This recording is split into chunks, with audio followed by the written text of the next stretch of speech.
Yeah. And we, his people, get to participate in that, knowing God moves us to living rightly in the world. As my sister said yesterday during announcements as she preached, Jesus came to restore and renew. Revelation 21 shows us that he is making all things new. And we as his people get to point to that reality now. We get to say we know that the world is really messed up. Yep. But God has come. Yes. He has won. And the world shall know. Yes. Praise the Lord. So why do we invite them into a journey that's all about them? Why do we invite them in their very crossing over of a line to be with Jesus? That there is a whole community of people and a family that they belong to. Why would we invite them to come into the kingdom of God as a toe without the rest of the body? Our worship practices, the way that we preach, the way that we make an invitation to faith, all of those things form our disciples. The most theologically influential voices in our next generation, do you know what they are? The most influential voices theologically in our next generation are the 5 worship movements that y'all have on Spotify. I won't name them. Focused on yourself, your intellect, your head, your intentions, your heart, your spirituality, always vertically done. No mention of neighbor, no mention of justice. Going into a space. Oh, we're so glad we're all gathered here. We're so glad we're all here in this space together. We're so glad we come from so many different places to gather in this space together with no mention of whose land we are standing on and how we got it. No justice. Just songs. Just words. Glad to be together in unity and diversity, to celebrate our differences and our beauty, but no mention of the real pain and lived experience of our Black, brown, Asian, and Native brothers and sisters in the room. We have to leave that at the door so that we don't have to go into those spaces and make it like a sad pity party for ourselves. And all the while, we don't only carry personal pain, we carry collective trauma. True worship isn't merely intellect and intention. True worship is not therapy. True worship is lived embodiment in action. And that's what makes God sick in this passage, and that's what makes this generation sick. It's not that telling God how good he is bad. It's that singing and speaking about God's goodness without living into God's goodness is just not faith at all.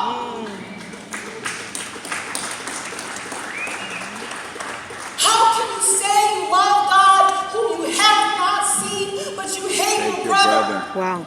Who you do see? Liar. We got lots of that in our world today, in our country today. But true worship cannot exist without chasing justice. Yes. What then shall we do? Yes. Worship that is embodied, worship that embodies justice is what we're longing for. You know, when you live in proximity to communities that are historically exploited and economically disenfranchised, you can see how violence and deep sorrow create generational trauma. When we are from communities of systemic oppression and trauma, the call of embodied worship or justice is not nice. It's the cry of our lives. Because inequity in housing and education are not political issues to care about. They're human realities. Right. Yeah. Right. Immigrant children detained, incarcerated, and trafficked are not political issues to speak on. They're my pastoral realities. Yes. So I cannot come to you today, crew, and not speak the place where I stand. Yes. Watching the church sing their songs in stadiums all across the country, raise a banner for Jesus, and stay silent while we experience another Holocaust. Right. Stay silent churches send their mission trips to Guatemala and Honduras, to the very place that these people are coming from. And then stay silent when they show up in your neighborhood. Right. I cannot stay silent. Not because I'm angry, though I am. Not because I'm in pain, though I am, but because I love the church. And I believe that God is who He says He is. And if God is who He says He is, and He has called you and I to stand in solidarity with those on the margins and say, not on my watch. Yes. Not tonight, Satan. Not tonight, Satan. That's right. Not as an extracurricular, but as a witness and a testimony to who God is and what the gospel is about. Yes. Speaking truth to power is not an elective. It is an outgrowth of worship. Yeah. And chasing justice is a responsibility of a disciple. Amen. Amen. The day that I flew here,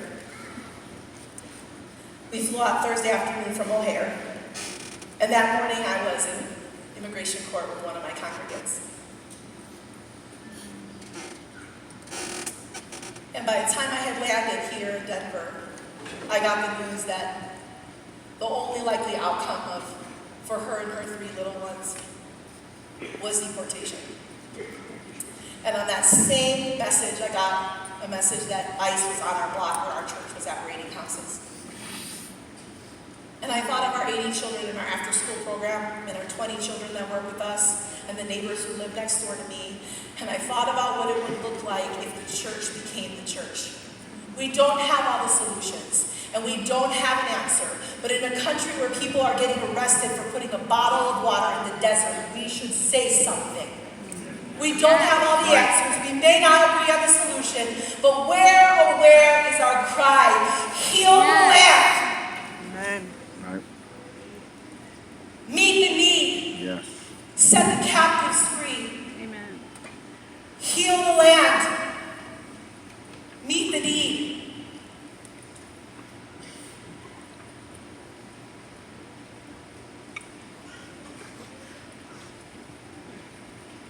Yes, Jesus. Set the captives. Set those children free.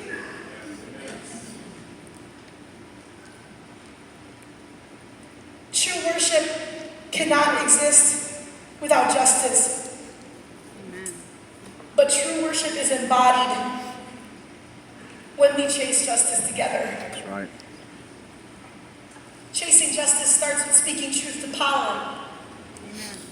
and about the powers at play: greed, idolatry, white supremacy. Not out there, in here. Yes. In the way that we operate and breathe, in who we get to decide who's human and not, in who we decide who to shoot first before we ask questions, in who we decide to elevate as leaders, in all the ways that we function. And there are people all over our country right now who have been convening about the changing the church and the shrinking church and the future of the church, and convening and teaching and writing, and all the while the future of the church is not present. Young, black, brown, and yellow bodies. Right. Go to Pew Research. I don't have time. Go to Barna. I don't have time. The research is out. The future of the church looks like me.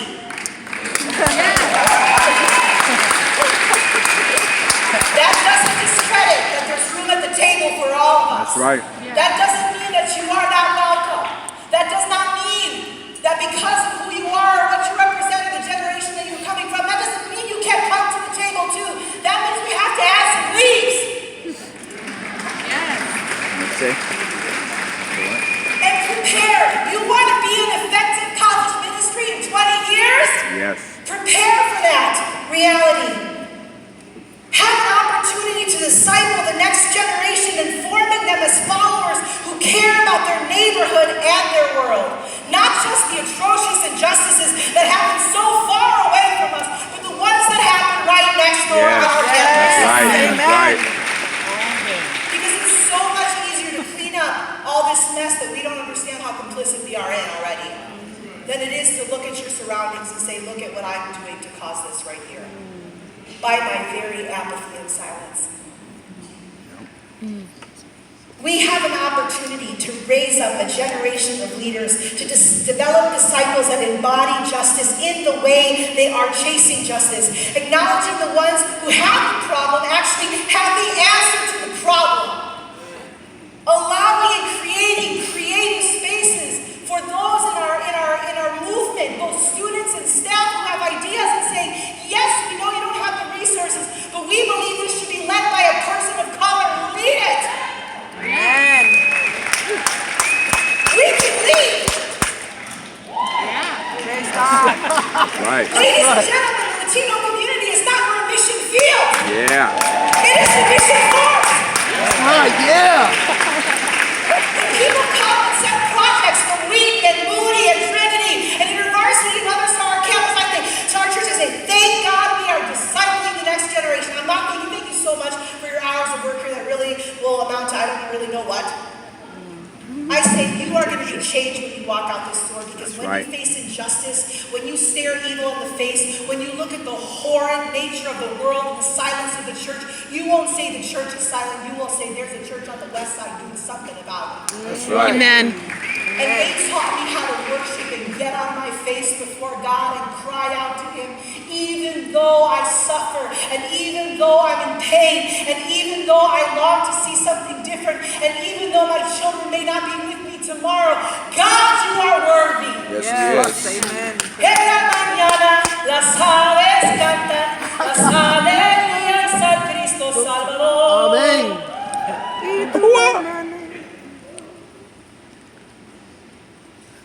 Justice, embodied worship justice, means raising up a generation that can understand while they have a place in it, they also need the voices of their brothers and sisters, developing with them a theology of sustainability that allows them to stare evil in the face. They are the future of the church.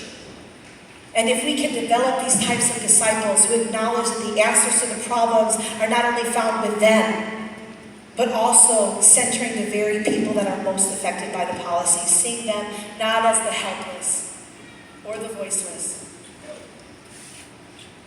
but as human beings who are able to contribute. I don't have a voiceless child in my community. I don't have a voiceless teen in my community. They are all talking, but no one's listening.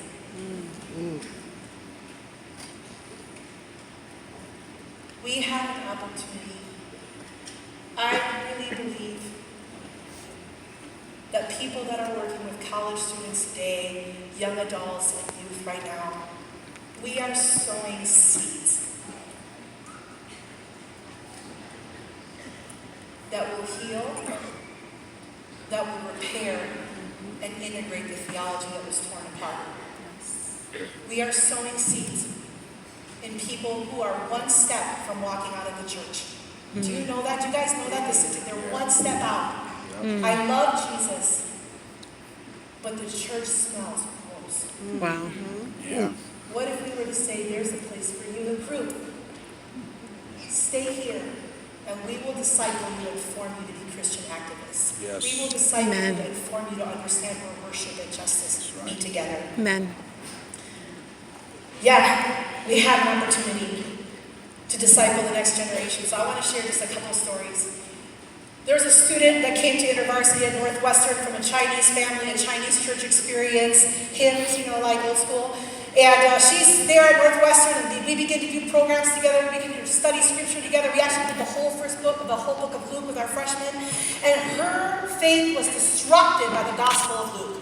Her faith was disrupted by the life of Jesus and the fact that he seemed to always care about those who were on the outside and the margins. He seemed to always be turning the tables everywhere he went. And so she said to herself, you know what, I'm going to become an investment banker because that's what I set out to do. She became an investment banker. She had the life, and then she took all of the experience and all of the resources and all of the networks, and she became a person that used her bad math skills as an education activist and as an education advocate. And when I look at her today, 10 years later, I think to myself, my God, that we would have more students like that.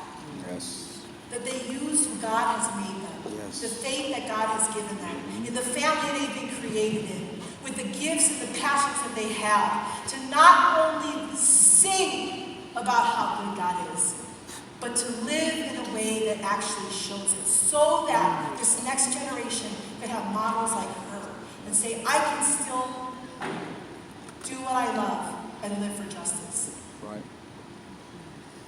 Or African-American woman from Emory who came to the urban program, and she was disrupted in her understanding of her own ethnic identity and the things she was experiencing, and the fact that she felt often so silenced by the spaces that she was in.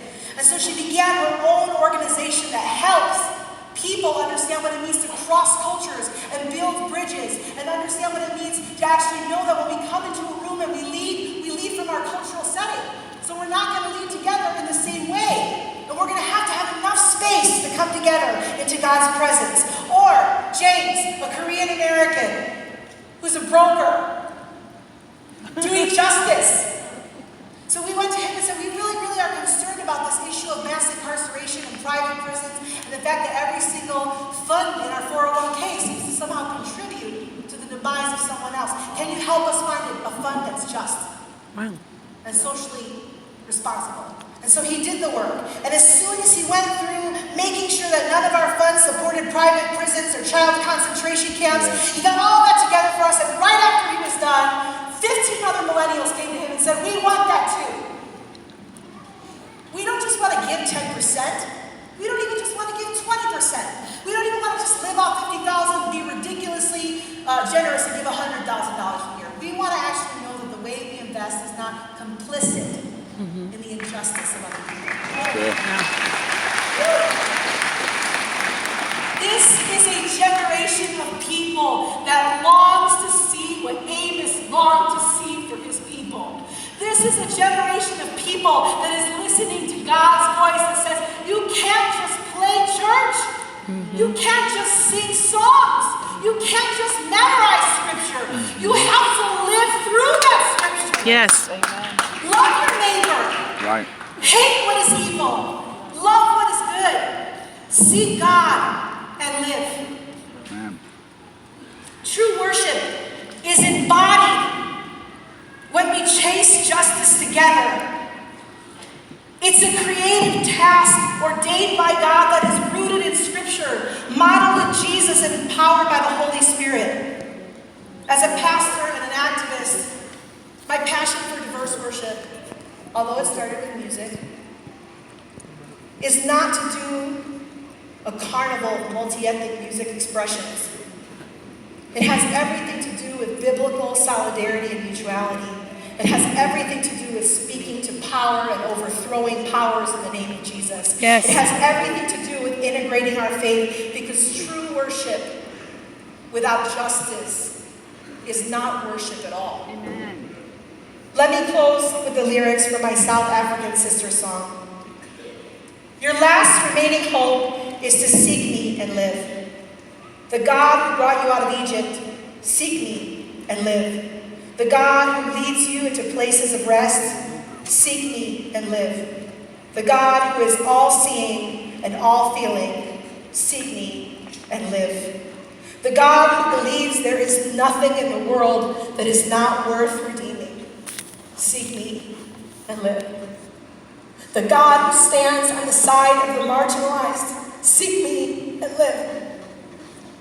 The God who tears down temples and flips over tables, seek me and live. The God who proclaimed liberty to the captives, seek me and live. The God who proclaims good news to the poor, seek me and live. That justice may roll down like mighty waters, and righteousness like a never-flowing stream. Amen. Amen.